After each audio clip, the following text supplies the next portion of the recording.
This is when we need the music.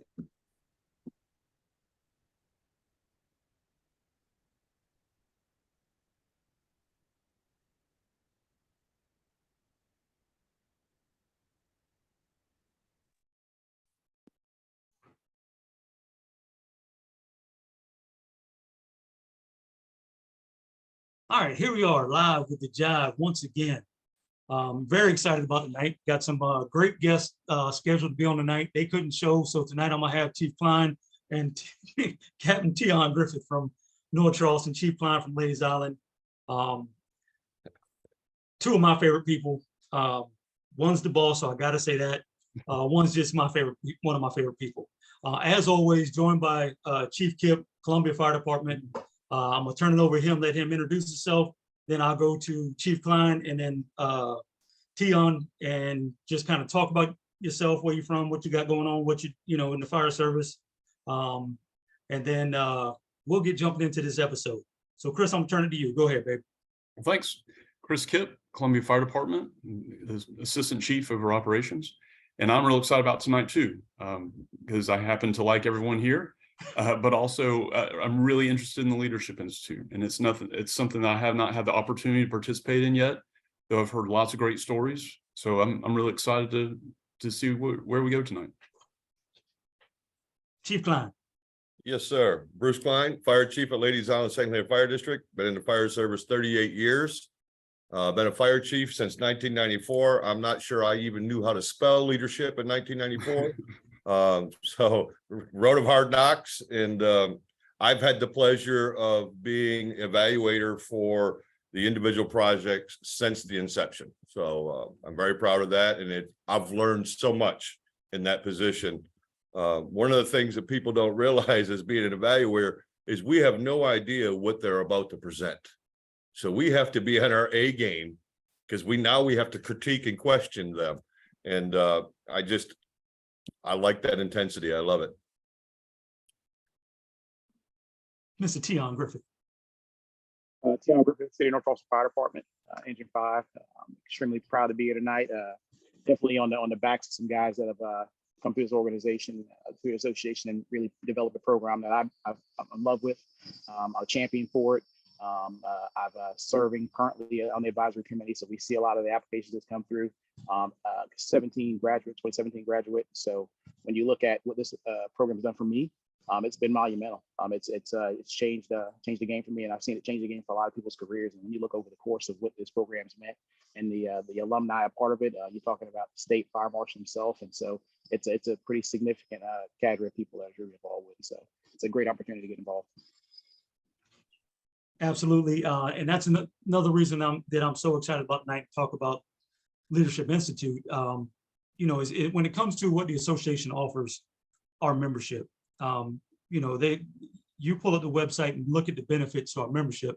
There's a ton of stuff, right? There's all kinds of things that most people don't even know we offer. But this is one of those flagship programs, especially when you're talking about leadership and what we're doing for the future of not just individuals, but I'm talking about the future of the state of South Carolina. And this is the program that really kind of harnesses that and gives people some great knowledge, skills, and abilities to be able to contribute. So before we get into, you know, what the Leadership Institute is now, a couple of things I want to address first, or just talk about first.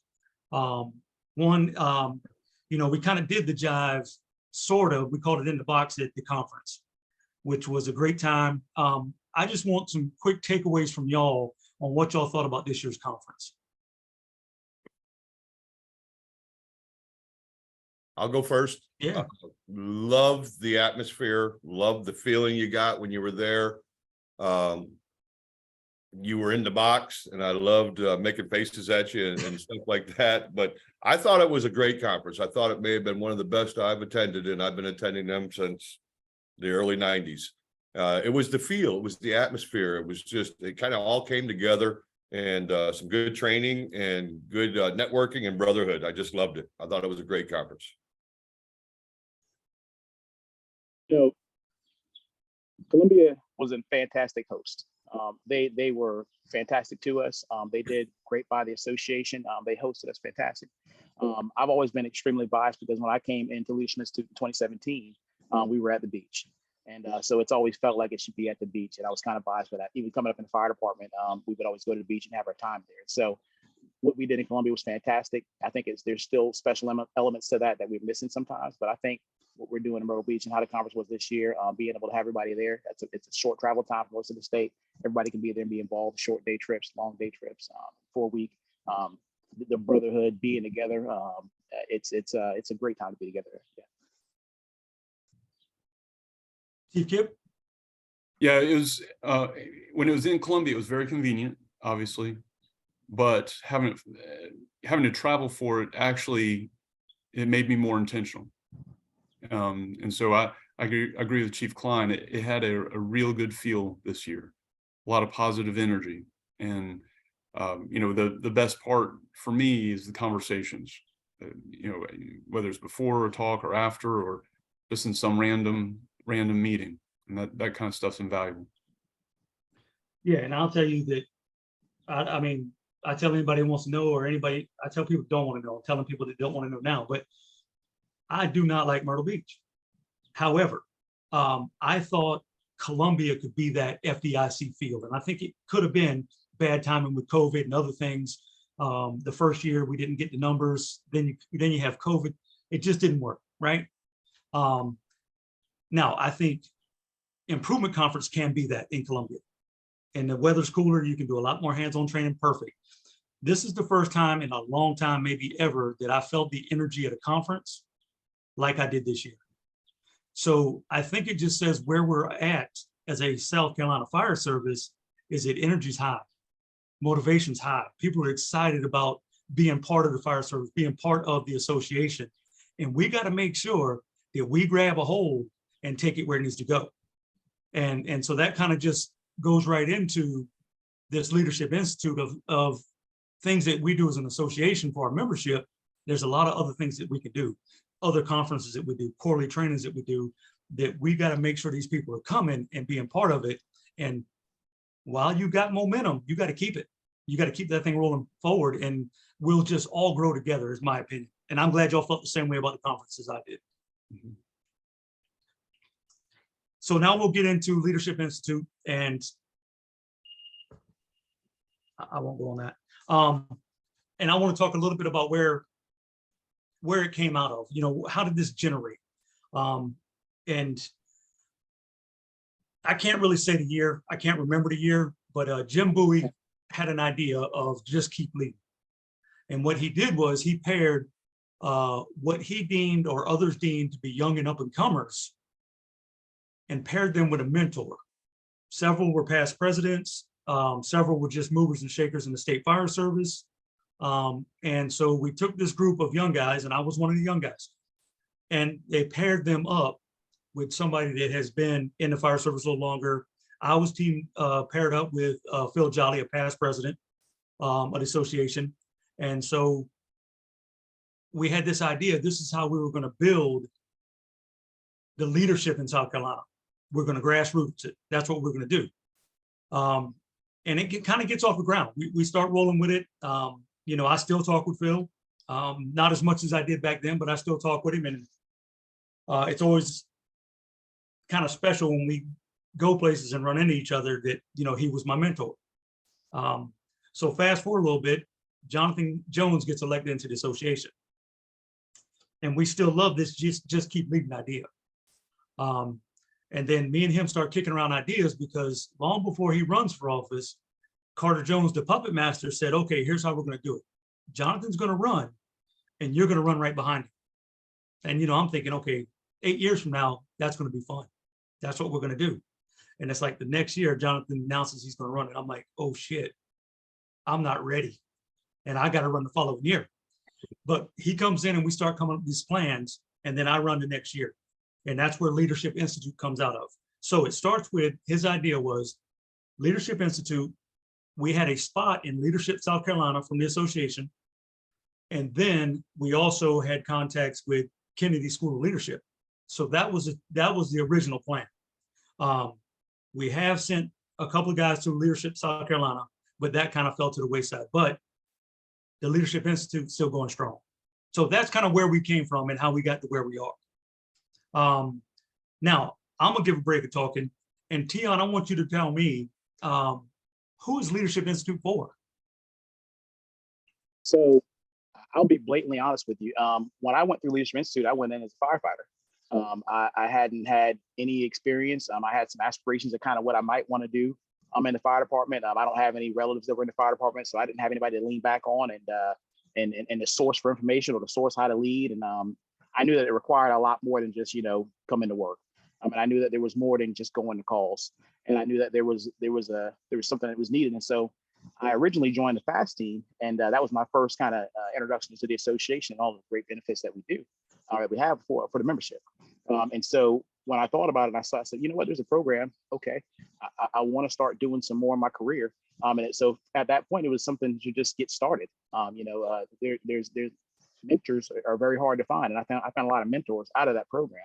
And so to this day, there's people that I still rely on every day that I talk to, that I benefit from the friendships, the mentorships, the relationships that were developed, people that are human libraries that I can call and I can source when things are going good or bad, and how to kind of direct things. And that's happened for the last almost 10 years in North Charleston. Yeah. Tion, would you agree that some of those mentors were in your class with you? 100%. When you talk about Jody Norris, you talk about Chief John Jones, when you talk about the opportunities that I had to be paired up with fire chiefs, other guys that were already currently leading.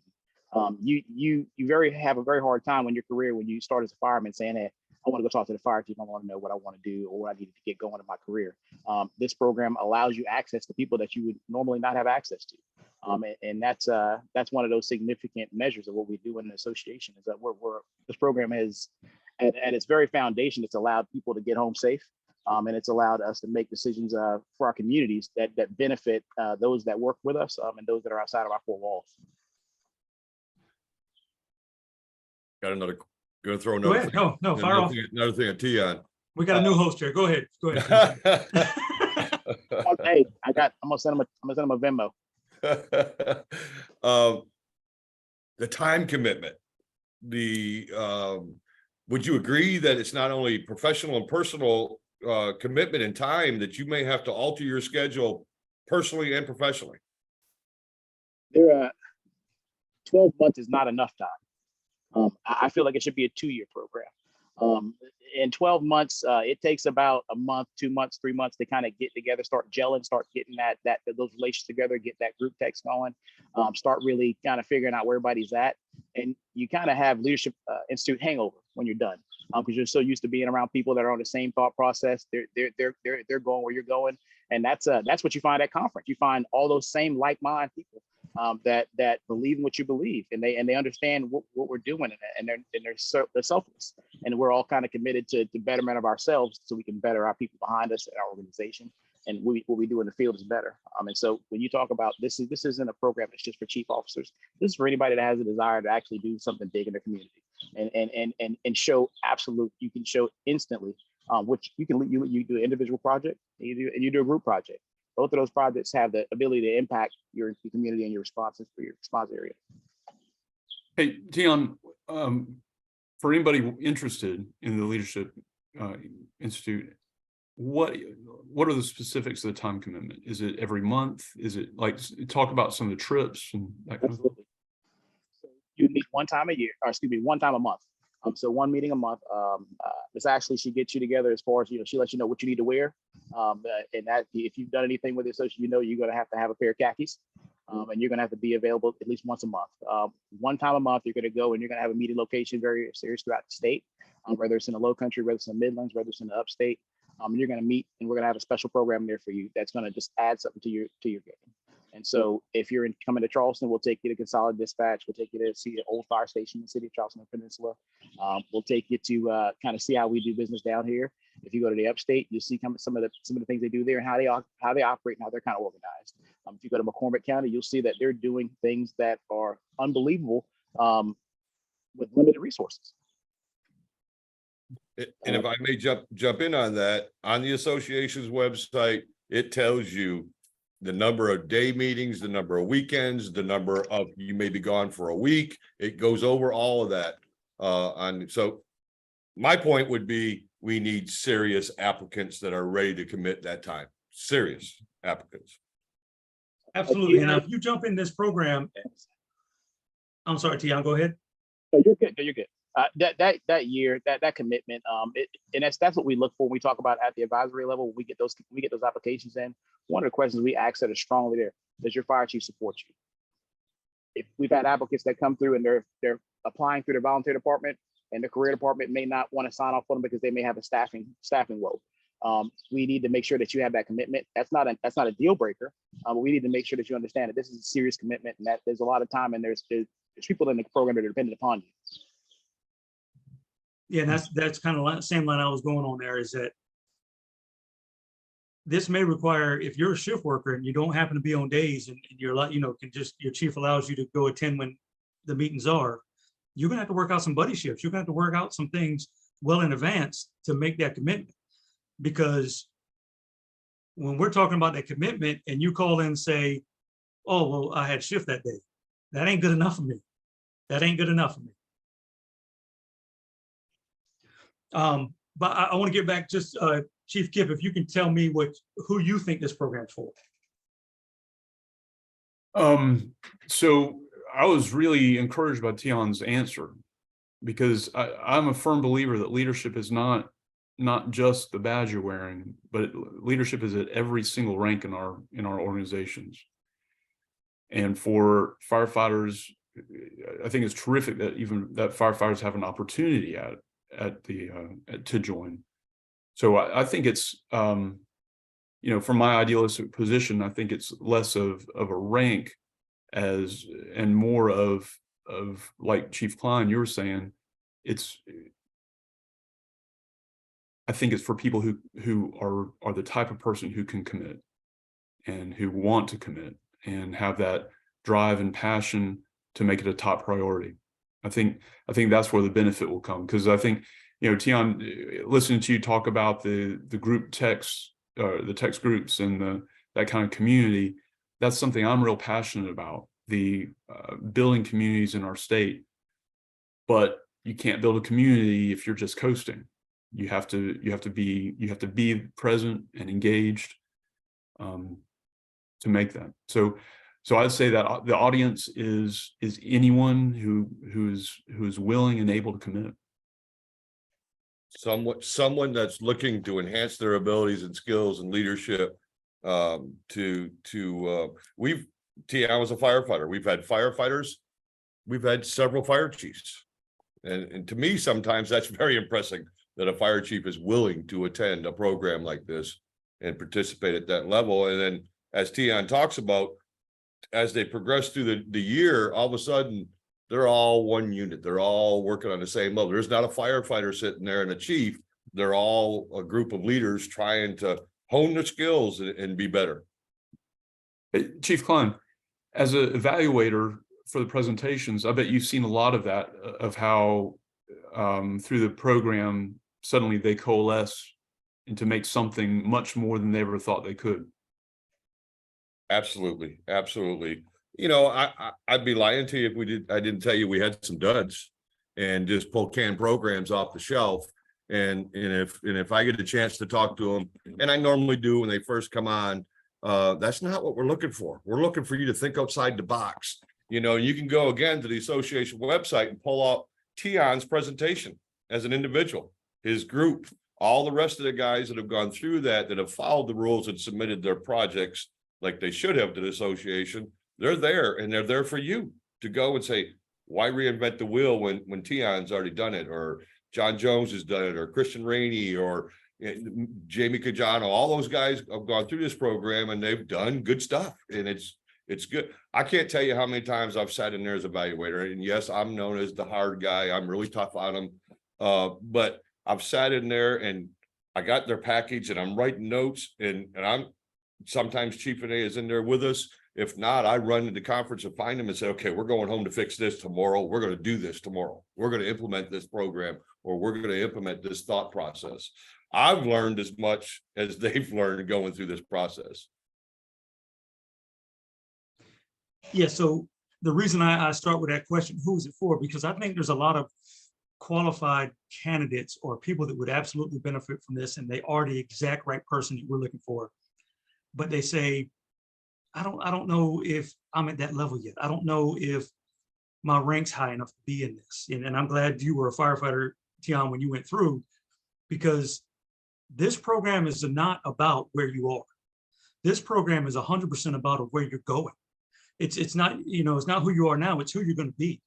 And that's the beauty of this program, because you're going to get these knowledge, skills, and abilities that are going to put you at that position to give back to the state. So if you wait and base it on rank or I need to be a captain before I jump in this, or I need to be whatever before I get in this, you've missed years of being able to contribute to our association. You've missed years of being able to commit to, to benefit your engine company, your department, your community. So if the person I would say it's for, anybody who is really looking to be a leader and make a difference, that's who it's for. And Will, if I may, you struck a thought is, one of the principles and thoughts behind this was identifying future leaders for state's fire service. And if you look at the last, I don't know, 10, 12 years of elected members on the executive committee, they've all gone through the Leadership Institute. And that's exactly who we're looking for. We're looking for those guys that excel in this program, that do a great job, that are committed, and start showing their interest in the association, becoming an advocate for the association, because they get a behind the scenes look at the association big time, and the conference. And we want them to further, after Leadership Institute, get on a committee, start giving back to the association that just gave you so much over this course of the year. You're 100% right. I don't want to not place that this is a highly competitive process. And when we're looking, we always use the word elite. We're looking for the organization's best, the people that are up and coming, the people that are the movers and shakers, people that are the guy that they're saying he's too much into the fire department, the person that's out there maybe stretching too much line, the person that's out there constantly working to kind of build on their craft, the person that's kind of really trying to develop themselves, and the people around them. Because those are the people that are going to be most impactful. Those are the people that we usually see that have the most passionate write-ins. All this information redacted. So when we get someone to submit, we get that submission packet from Ms. Ashley, we get 30, 40 letters, and they're all redacted. We don't know your name. We don't know your fire department. We don't know how old you are. We don't know where you've worked at. All we're able to draw is from what you tell us about yourself. If you've been working on yourself, if you've been to the Officers Academy, if you've been through managing officer at the National Fire Academy, if you've been working through an array of different classes, if you're doing a lot of hands-on teaching, maybe you're not really on academic things yet. There's a lot of factors that weigh in that selection process, but it is highly competitive. And I think that people need to understand when one of the things that we look at is, can you write? Can you write a paragraph? We're almost to the point where we're in there redlining these things, and we're saying, hey, he can't spell camera. That's tough. It's a very, very tough process as far as what we look at, because at the end of the day, we want to put the best people inside here, people that are most prepared, and we want to give our membership that are invested into this program, we want to give them the most valuable people possible to be a resource to them. Chief Klein, you mentioned the since the inception of Leadership Institute as Leadership Institute, the number of presidents that have come out of the program. Now, you don't have to go through the program to become president of the association. It's not a requirement. It's a benefit, but here's why it's a benefit. And it's all through your career. It doesn't change. This is the same. You're going to get opportunities in your career. You're going to get them in your home department. You're going to get them with the association. You're going to get them through your community. You're going to get opportunities. And when you get those opportunities, you have to shine. Leadership Institute gives you a bunch of opportunities to shine, whether that be your individual project, whether it be the group project, whether it be interaction with other departments when you're doing visits, interaction with your other Leadership Institute members. And I guess I was going to say, I didn't want to say you're being watched, but you're being watched. You're being evaluated, not for a grade, but for an opportunity. And when you shine, everybody looks at it and says, you know, I want that guy serving for me. I want that guy to be the next president or be a president one day. So I think this is just a great example of getting an opportunity and doing something with it. And I think, Tion, you're a great example of that. You've got a crack in the door of an opportunity and you busted it wide open. I'm trying to pay down Chief Jones's debt. Chief Carter Jones lets us know this program costs a couple of dollars, and I'm almost down to about 3,000. I'm in the hole. It seems like another thing that's really valuable about it is the perspective it grants, because you know the leaders of the association. Well, I believe it's important for the leaders of the association to have a real comprehensive feel for the fire service in South Carolina, and you know a lot of fire departments. It's very easy to become insular and not really reach out. But it seems like the Leader Institute opens the world wide for like Tion, like you said, to go from Charleston to Greenville to McCormick County and others. The people I've spoken to in depth who have been through the Leadership Institute, the thing that strikes me most is the wisdom they have of what's going on in our state fire service. And I think that's really important. I think you just nailed it. That's one of the great things of it. It is just that you do learn, and Tion brought it up, from metro departments to very small rural departments. So you're getting a big picture of how it's really done in today's South Carolina, and it's done differently. We all know that. And I think if you do progress forward, you go into those chairs with that background knowledge. And I think that's very important, because you're not making decisions for your metro department or your little volunteer. You're making them for all. Yeah, that's a great point. When I first ran for office, the I don't want to call them words of encouragement as much as marching orders. Chief Klein told me, always put yourself in the position of the guys riding backwards. That's what we're there for. And I came up in a special purpose district. I spent my whole career there. And until we really start getting around the state and visiting other places, you don't know the plight of a metro department, or you don't know what's going on in a small rural that are, you know, still cooking chickens to raise money to pay for gas in apparatus. So Leadership Institute gives you that. So when you're in a position to make decisions, you know what you're talking about, you know who you're thinking about, and you don't want to make a decision that is extremely beneficial to the haves and forget all about the have not. And at the same time, you don't want to focus everything here and forget about a large portion of your membership. So it allows you to put things in perspective. And that's just the visits. That didn't even include all the leadership stuff. And you're right. Well, and I've tried not only in Leadership Institute, but, and I can't say every president since the early 2000s, but every time someone gets elected and after the banquet, I like to go up to them and say, never forget about the guy riding backwards, because that's what you're representing here. Not you, not what's good for your organization and good for you, but what's good for the membership. And I think it's a key point. Yeah, I mean, make no mistake about it. That's our mission. That's what we do. You know, we have fiduciary responsibility for 1% money, and we take care of our membership. That's everything else is extra. But put those two things first, and then we can do everything else. And I just want to make another comment before I forget about it is we've had a lot of guys go through Leadership Institute that were young in their career and older in their career.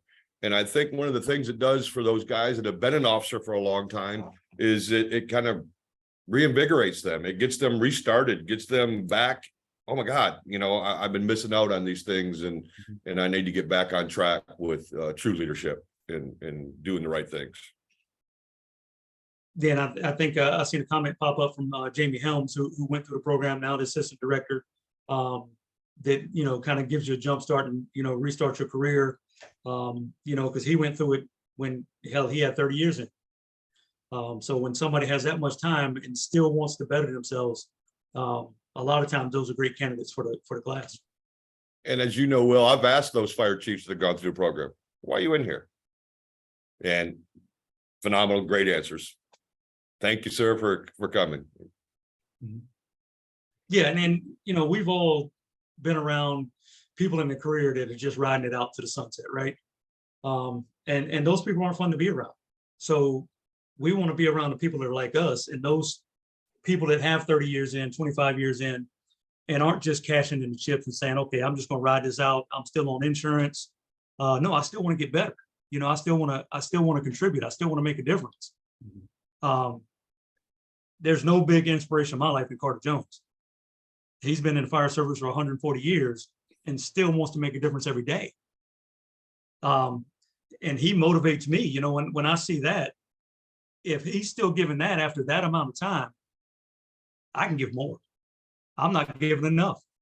So yeah, he's in, and those are the kind of people you're exposed to, because the association and the people that run this program are going to put you with the right people. They're going to put you in front, or put the right people in front of you that are going to give you good advice. They're going to tell you not what you want to hear, but what you need to hear. I don't want to make this a Cutter Jones show, but it's 142 years, I think. Yeah. Well, he won't hear it. It's past his bedtime. Well, getting close to mine too, but his passion is what I think he brings, and he is very involved in Leadership Institute, and these guys get to interact with them, and I think that's a huge positive. One of the huge positives of the program, and what you walk away with is the passion, and the man's still relevant. You can't bring up an issue that he's not on. And for those who may not know or who may not have met, which is mind blowing, Chief Jones takes care of our history booth at the conference, and so he's bringing all of those things together. He keeps a solid note of who's got what going on, and we've had recently we've missed people for going to the Hall of Fame for a line of duty death, and Chief Jones is the guy that goes back, fixes that, corrects that. Hey guys, we missed this, and we make that correction. And so I mean, his impact, he's a gift to have, 100%. Hey, Chief Klein, I have something on my mind. What are some of the projects that have really struck you? And I've already brought up his name, and I'll tell the story. I'm sitting there evaluating, and it's a good sized group that year. And this man is standing up there and he's presenting with such passion. And I'm thinking, where is this coming from? What's going on here? And it happened to be, there was two of them this year. And unfortunately, I forget the other gentleman's name, and we had to do with his brother was in the fire service, and it was a line of duty death. But the one I'm talking about is he's so passionate, and he's presenting, and I'm trying to figure out, where is this coming from? And I asked him, where's this passion coming from? And he kind of gave me an answer, and it's Christian Rainey. And his presentation was on domestic violence. And he had gone through some serious stuff in his life with domestic violence. I can't tell a story. I won't tell a story, but it blew me away. This man has gone on to present at Congress domestic violence. I was glad to see him at the conference this year, Tion. He was there this year, and he actually told me he'd like to get back involved and get back involved with the association. So I hope he follows through with that. So we've had others. One of the first years, we had a dispatcher from Greenville that I don't think is in the service anymore, but her program was so good that I ran back to our dispatch center here in Beaver County and said, you guys got to look at this. You got to do some of this. So we've had some very great ones. I wished I could recall a bunch of them. Tion's was good. Big John's was good.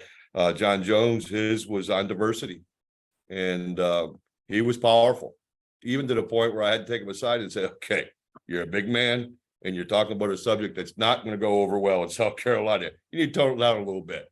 And then he went on to teach at the conference and speak at the conference a couple of years later on diversity. He did a great job with it. Yeah, and and I haven't evaluated every year, but I've evaluated several years. And there's certain presentations, Chief Kip, that the presenter's halfway through it, and you're like, one, how are we not already doing this?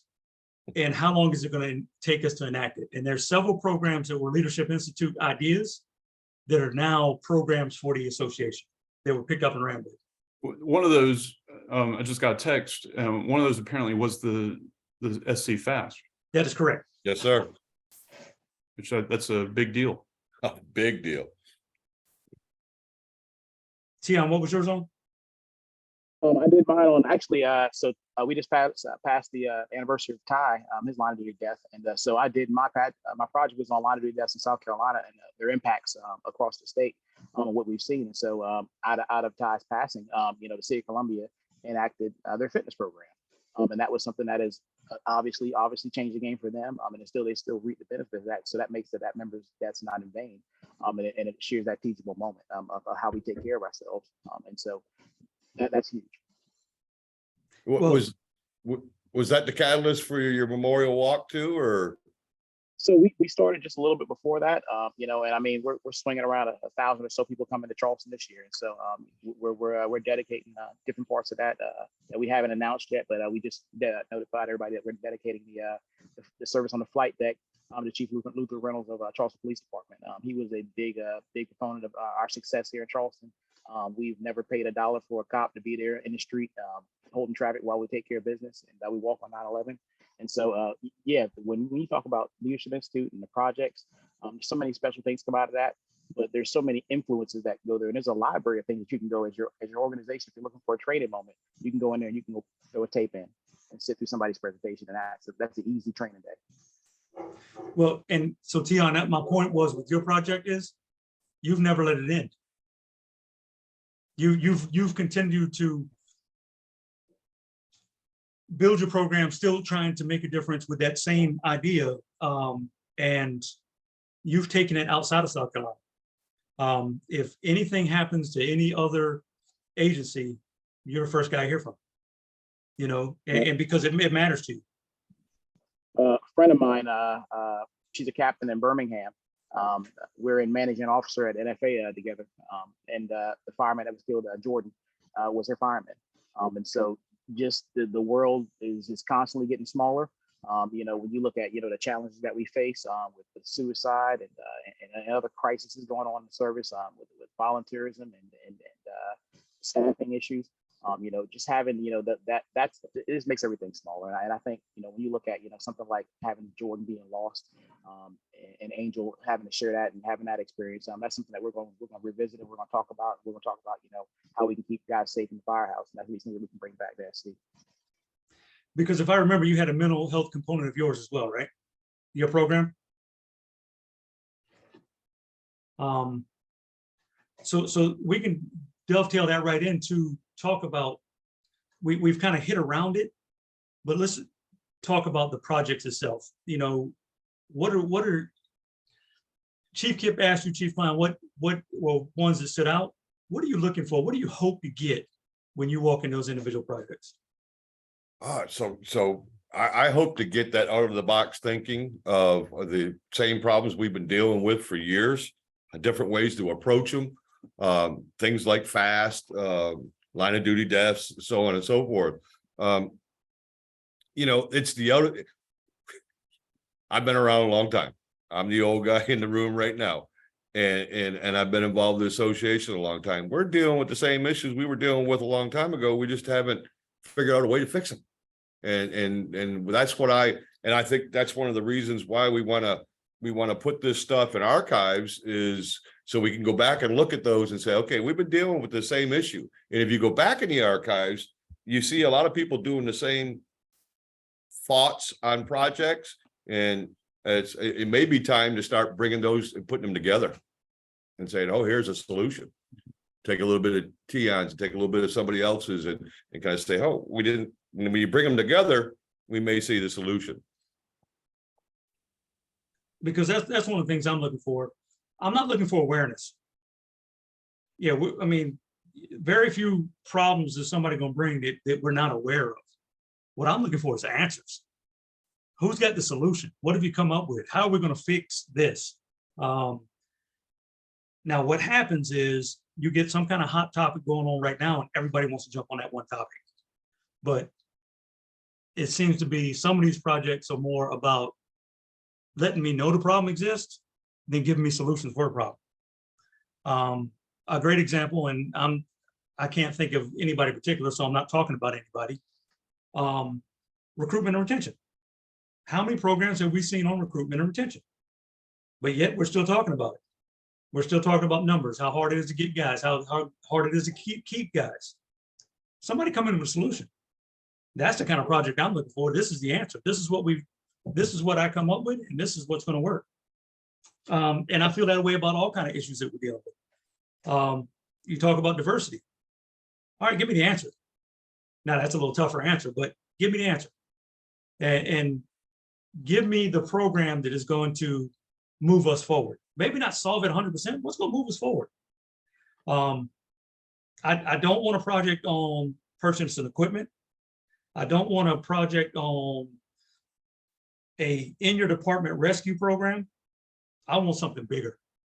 I want something that's really solving problems that anybody in the state can pick up and say, damn, that's going to work. And we're going to get on it behind it 100%. Association's going to get on it behind it 100%. And we're all going to move forward. That's what I'm looking for.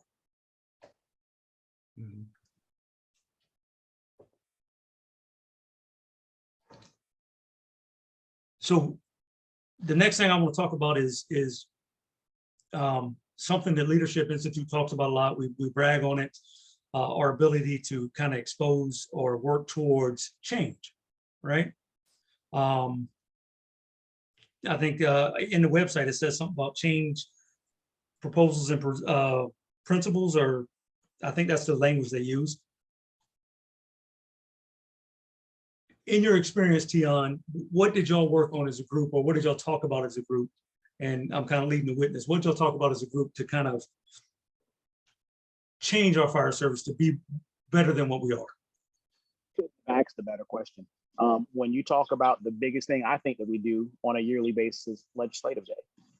Our group project was on politics in the fire service, and that is something that if wherever you're at in your career, wherever you're going, if you just know who's in the seat and who's the boss and who your elected officials are, that may help you a great deal.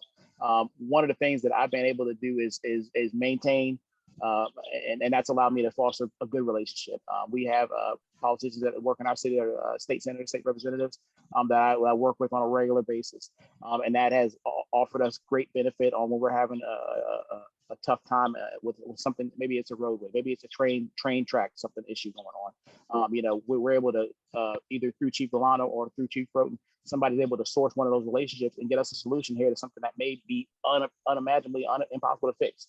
And so having that as a group project is something that we worked on. How we manage that, sit in the center of the Memphis and go into the State House, and going through how our laws are made and how we go through that process. Significant understanding how things work that way, so you can understand things at home, and then you take that value, you add it back to your organization. You're not going to find that in your rookie manual or in your chief's book. Understanding those small little nuances of this game, and understanding that it's more than going to fires. It's truly big picture stuff. Yeah, and that's really where I wanted you to go with that, Tion, because when you're talking about changing something, not only do you get roadblocks in your local community, local things like that, if you want to change something in your department, but maybe hands are tied because there's something in the law that won't allow it. And then we just got to throw our hands up and say, well, the law says, okay, so how do we go bigger than that? How do we change the law?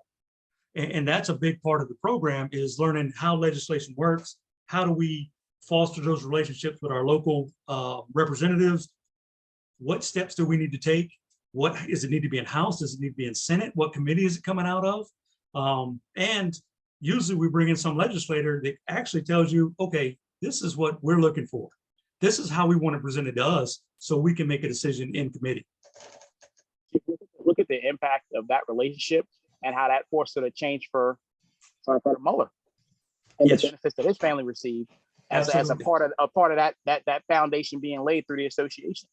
How that family now reaps benefits after his untimely demise, and us losing him, and us still to this day still suffering and working through that.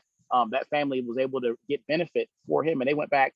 Our relationship, they went back and changed things so that he could be a factor. That's huge. maybe history making in the House and Senate, 100% concurrence from House and Senate to go back and take care of his family. That was huge. And I would argue that Legislative Day may be the most important day in the South Carolina Fire Service and the South Carolina Firefighter Association's year. You know, we've been very fortunate in Beaver County that we've had some legislators that have put their time in, and we know it's all about that, how much time they have and what positions they're in the legislature, what they're chairing. And we've been very successful over the last several years in the legislature with funding and new legislation and different programs. So I'm glad you kind of prompted him on that, Will, because it's huge. Legislative Day is huge. The relationships back home, and every senior senator, every senior representative has a fire chief and a fire department in their area that should be influencing them and developing that relationship and inviting them over. We're very fortunate that our one of our representatives is the business is next door. It's a daycare, and we're very connected with them, and she's finally got into a position of power, and she's helped us a bunch. Yeah, so just the benefit law that was just passed, and not many people would notice at all, but unintentionally, first responders were left off that original bill. And legislators thought they were doing a great thing. It was police officers and anybody in the police officer retirement. And it took savvy folks, one, to catch it when it came through, and then say, wait a minute, there's more people in this police officer retirement that should get this benefit. And had we missed it, had we not paid attention, had legislation not been a priority of ours, Jay's family would have missed out, along with everybody else, because everybody knows how hard it is to go back into a bill. Once it's on there, it's on there. Yeah, I'm glad we could talk a little bit about that. Can you talk a little bit about the Appleton trip? Were they going to Appleton when you were going through Leadership Institute, Tia? I'll tell you right now, by far the best experience. What Chief Robbie Ford, and his family and his organization have done with Pierce and their apparatus and their hospitality, their availability to us, and taking us through that process. At the very foundation of what we do is the fire truck. And if you don't understand why the whys that go associated with that, then this is something that you would probably want to do as far as being a leadership institute. They teach you and they show you their process for building a fire truck. And we were at their plant, and they take us through every single part of it. How the aerial's put together, that the tiller truck's made in a different place, and the platform's made in another place, and the cabs here. It's just a fantastic trip in it, and it really draws the whole idea. A lot of times we think, okay, we're going to do fire truck, and for us in the stations, you may think, oh, it's a truck, and we got the money, and we're getting it, and there's so much more that goes into that process. When you start speccing a truck, you can make an error that you'd have to pay for what, 10, 15 years if something's wrong with that truck. And so, it just having that insight, having that understanding. This program is preparing our future leaders for every single thing that they'll need to take care of their agency and understand what we're truly doing and what we're committed to it. That choice and that trip can allow you to make a financial change that may benefit your organization. Yeah, and if you never buy Pierce, it doesn't matter. That's not the yes, it's a benefit that you get to go see Pierce and you're exposed to that. You're exposed to a great organization. But who you get to meet with, you get to meet with VPs, presidents. You get to meet with, I know when I went with, I think it was my group, you got to meet with the people behind HVAC to talk about that. You got to meet with the people that run the overall service. So when you're talking HVAC, that's bigger than a fire truck. That could work for anything. What I really enjoyed is sitting down with the marketing folks. Okay, how do they do that? On that scale, this is how they're operating. And I'm talking about you're with everybody from the guy who is brushing on gold leaf to the guy cutting metal to the guy putting lug nuts on, and they take time to talk.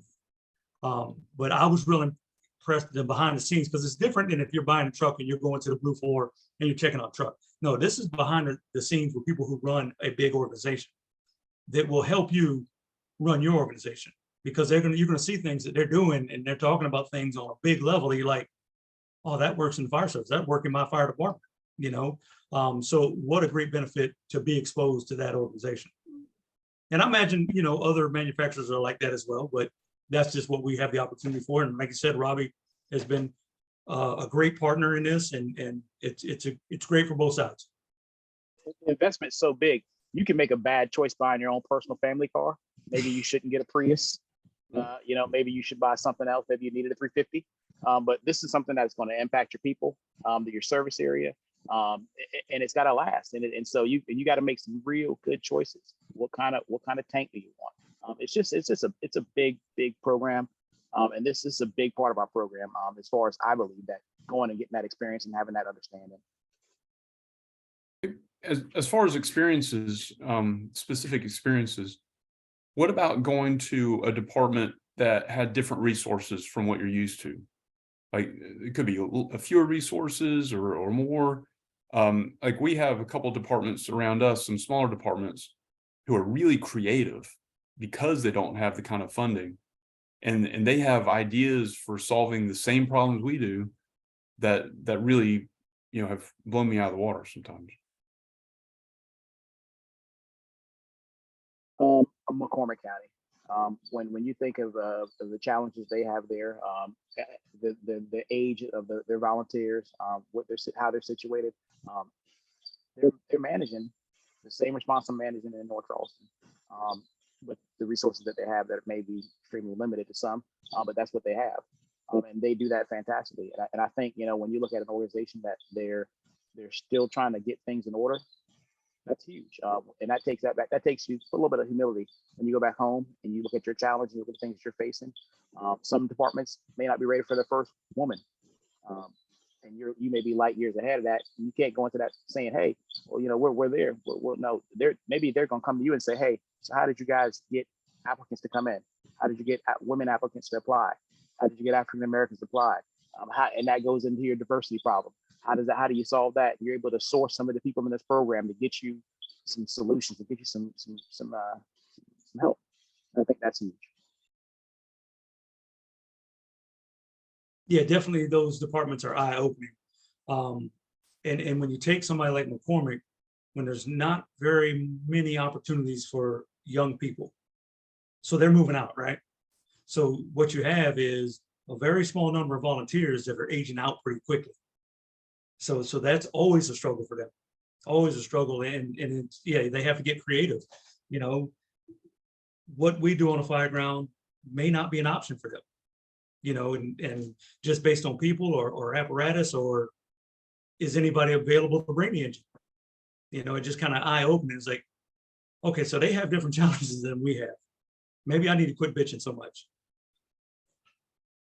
It's kind of interesting because in a way we've come back to the beginning of our conversation, because I'm just thinking about like different departments with challenges and resources, and I have a firm belief that that's something we all have in common, whether we realize it or not, is deep down in our core we have what makes the volunteer fire service run, and that is passion, commitment, wanting to find better solutions. And a lot of those themes are exactly what we've been talking about in the Leadership Institute. It's interesting. I'll tell you, it may sound, you know, like, wow, why would he say that? But, you know, I believe the volunteer firefighter is probably the most important person in South Carolina. 17,000 plus firefighters in the state. Very small majority are allowed the privilege to be career. A very small majority are allowed the privilege to have resources. We can put 4,500 people on a call. Some people have to do it with 2 people. And so when you look at, you know, the need in those communities, they still have a fire. They still have a smoke alarm problem. And so we've got to look at and say, okay, their challenge is my challenge is no bigger than theirs. And I think that's when you look at the unity of the state and the benefits of knowing that, you know, we're all in this together and we're all trying to help each other get to success. Mm-hmm. Well, and you know, what I always love about our volunteer service in the state of South Carolina is They do it just to help, just to make a difference. No money, just to make a difference because their neighbor needs them. And that's a special relationship. You know, when we got all these paid departments and we're fortunate on the coast, you're fortunate in the Midlands that we have these paid departments and these guys get great benefits and good pay. And I think they forget who we're doing it for sometimes. You know, the volunteers don't forget, they know, because it's community, it's family, it's people that they grew up with, they know them. That's what's always been special for me, is to serve the community I grew up in. So yeah, special place, special part of our service. And I think you're right, most important part of who we are. And I think, I mean, that's where I got my start at, Fire Department. I wouldn't have a career if not for Fire Department through Chief Ben Waring, and allowing me to link up with his brother Chief Richard Waring. And so, you know, without those relationships that were started early on, without that understanding of what the value of the association was early on as a volunteer, back then it was just T-shirts. Today, it's how we manage our retirement fund. It's important, and I think that you can never undervalue the level of a volunteer fireman. Now, so the most important thing that we do as an association is our annual conference. It's where we handle our yearly business. It's where we provide a bunch of training for our membership. It's where we do probably our most networking. Can you talk to me about behind the scenes, and as a Leadership Institute current member, what they're expected at the conference and what they get to see, what they're exposed to? Well, a lot of work. Today I get to come and, you know, have a cigar and have a good time and smile and hang out with you and hang out with Chief Klein. During Leadership Institute, there was some smiles. We had a good time. But, you know, when you talk about, I'm at the ticket booth, I'm getting lanyards together. I'm behind sorting. Chief Skip Hannon, I sorted his lanyard to make sure he got his that year. And so it's truly a level of service. You're providing service to all of your peers, and you're ensuring that everything goes correct for them, whether it's at the change of command ceremony, whether it's see if IMT has everything they need inside their room. It's your big day to serve, and I think that's the one thing you look at this program. This program is giving to you the entire 12 months, but 1 month you're gonna have to work 4 weeks straight. And you're going to be there at the beginning of conference, before the setup, before anybody gets there, before it's fun. And you're going to see the layout of how things work. You're going to get a significantly big binder. I think I still have. And it's going to really show you that that show does not come together with ease. There's a lot of planning that goes into it. And it's really all hands on deck. And that's why we have the Leadership Institute helping, because the association just doesn't have enough staff on hand. And we need everybody to be there helping and contributing to the success of the show. It's a huge event. It's almost like a big incident that you get to work, but you also get to introduce some rock star presenters, Salka Lasky, you know, Brunacini and so forth. So they use the Leadership Institute to do introductions for the classes. Yeah, and so to see behind the scenes, and you may attend the conference every year, but when you attend it as a current LI member, you really get to see what it takes to put this thing on. You don't know all the troubleshooting, all the things that you have to last minute decide to make right, so the membership's never aware. So there's a lot of troubleshooting, a lot of fast decisions, a lot of things going on, a lot of quick work to get it right, and somehow the crew always pulls it off. I mean, we got 131 counting this class that have graduated from this program since its inception in 2010. And at that time, our deadline's in August. And so by that time of the year, it's kind of, for us, somebody sits on the committee and seeing who we selected and seeing where they're at, see how things are going. Usually the time we do a checkup on them. How's it going? How's everything looking? How's the project going? Because you're extremely proud of seeing, you know, these guys the guys and gals are going through, and they're going to contribute significantly to the program and its association.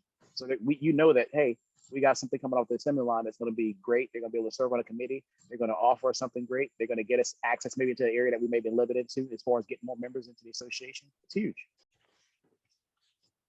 So Chief Kip, can you talk to me, because a lot of people have questions on, okay, so now we still continue with Leadership Institute. and now we've added in Fire Officer Academy. What are some differences in the programs? What is different about the two? Well, there's definitely similarities that carry between them, but the Leadership Institute is focused on the state level perspective of what it means to be a leader in South Carolina in the fire service. And like I said before, that doesn't mean necessarily rank. It's the firefighters, it's the captains, the chiefs, every level. Like Tion said, it's people with the passion and want to make a difference. The Fire Officer Academy is more department and company level focused. It is to provide South Carolina Fire Service leaders an opportunity to concentrate on the specific skills and thinking that makes great company level leaders and department and leadership in the different levels of their home fire department. But one big similarity between them is the community that it creates, the bonds that our members of the Fire Officers Academy have. We hope they're lifelong, and they get out of the academy and they carry on their conversations throughout the year. And it sounds like the Leadership Institute is very similar. So similar in creating communities, it's just the focus is a little bit different. And Chief, that's well put, and that's kind of how I envision it as well. If you got one that is more local organizational leadership and one that is kind of statewide leadership. So one's not a substitute for the other. If you have this, it doesn't mean you don't want this. Both of them are outstanding programs, just one has focused more on engine company, departmental leadership, and the other is more of a statewide program. Right, and some of the things that come into this conversation, like for instance, in the Fire Officer Academy, they focus on how to navigate legal issues as a company officer. At the Leadership Institute, it is still talking about legal stuff, but at a whole different altitude, where trying to affect statewide benefits and statewide programs. So it's really incredible that we have both of these opportunities in our state right now. Yeah, I can't tell you how proud I am of our association staff for getting this done, and all the players that have been involved over the years to bring this all together. I don't know what other states are doing this, but if there's other states out there that aren't looking at South Carolina, they're foolish. Well, it's interesting because there are states looking at South Carolina for to model these programs, or I mean to capture what we're doing in their own states. Yeah, so little old South Carolina, we do a lot for our members to be proud of. Now I can't leave. I know we're at the 8:30 mark, but I got a couple more things that we got to hit on. I want to tell you with it that your submittal is due by August 31st by 5 p.m. That is for the next Leadership Institute class. You can go online and you can look. It tells you how to apply. It tells you what you need. You got a professional resume. You're going to write an essay. You're going to answer a few questions. I think it's 3 questions, but I think it's really 4 questions because the one's a 2-parter kind of. And how you answer these are important because I don't know what department you're at. I don't know what your name is. All that is redacted and we have no idea. So when me and Tion look at the applications, we read through them. So some of the things that you're going to need to talk about is substantial personal achievement. And I think it's in there that you're gonna, what do you plan to get out of the program? So that's in there. And the second part of that is, okay, what are you going to get out of the program and how are we going to use that to contribute to the state? That's important to us because like Tion mentioned, you're going to be operating on the association's dime. We're going to get it back. We're going to get that money back out of you. And it's going to be through commitment. And that's what we're looking for. And how will your experience and your background and capabilities contribute to the group? And that's the other thing I want to talk to Tion about is, and you've mentioned it, Chief Kip, Chief Klein, you've talked about it as well. And I feel like the most important thing you get out of this program, out of everything we do and everything we talked about tonight, is the relationships that you build. And each class, those alumni of, what year were you, Tion? 2017. 17? 2017, yes, sir. 2017. And when I see you at different classes, I see you at conference, there's usually a large number of 2017 hanging around. Y'all stick together. Y'all a team.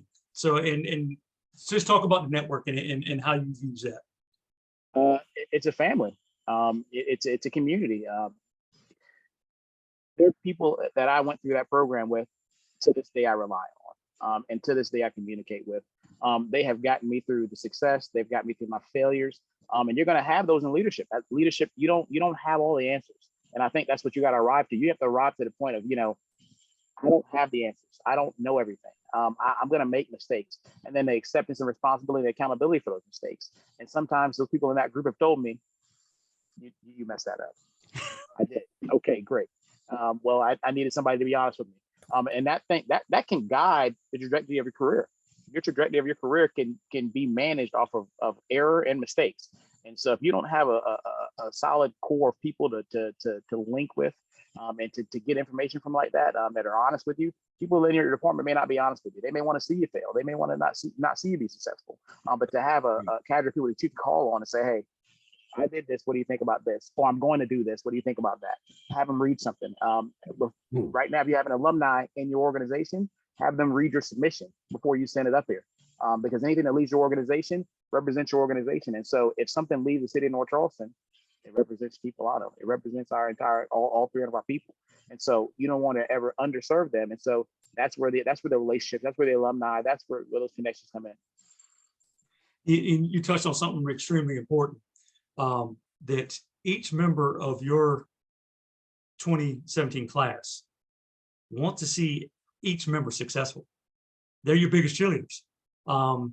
And I see it anytime there's a promotion, or, if somebody was to make, chief or something like that, or something was to happen that may be a tragedy.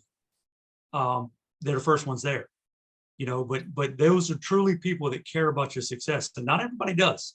There's a lot of people rooting against you.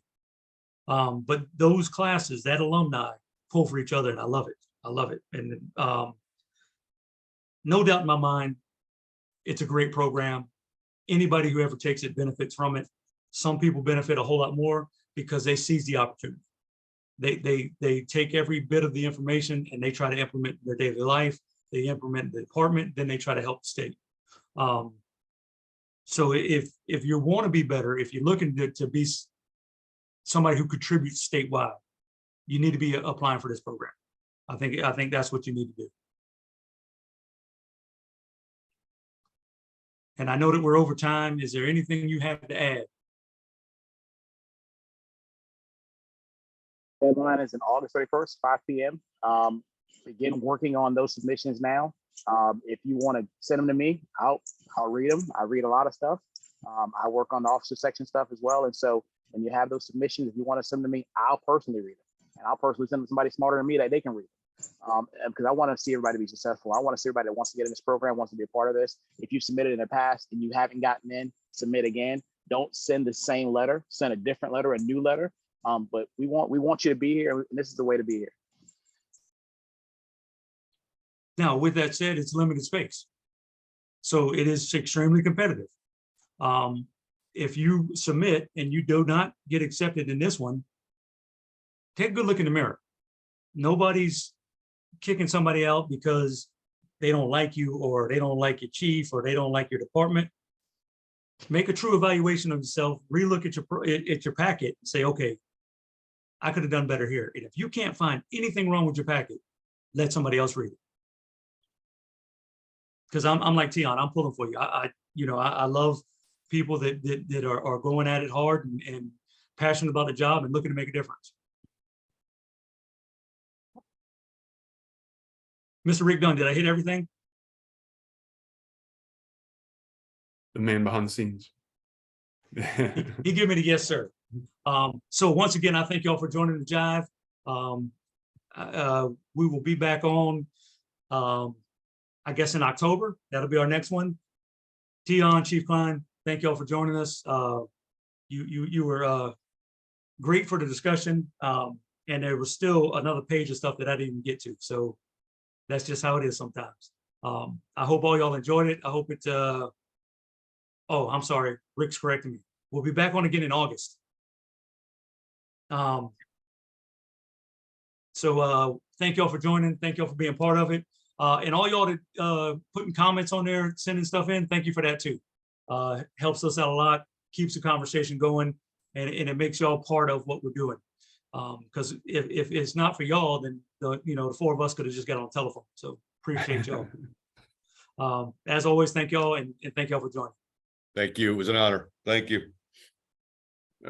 Agreed. It was an honor being with you, gentlemen. Absolute privilege.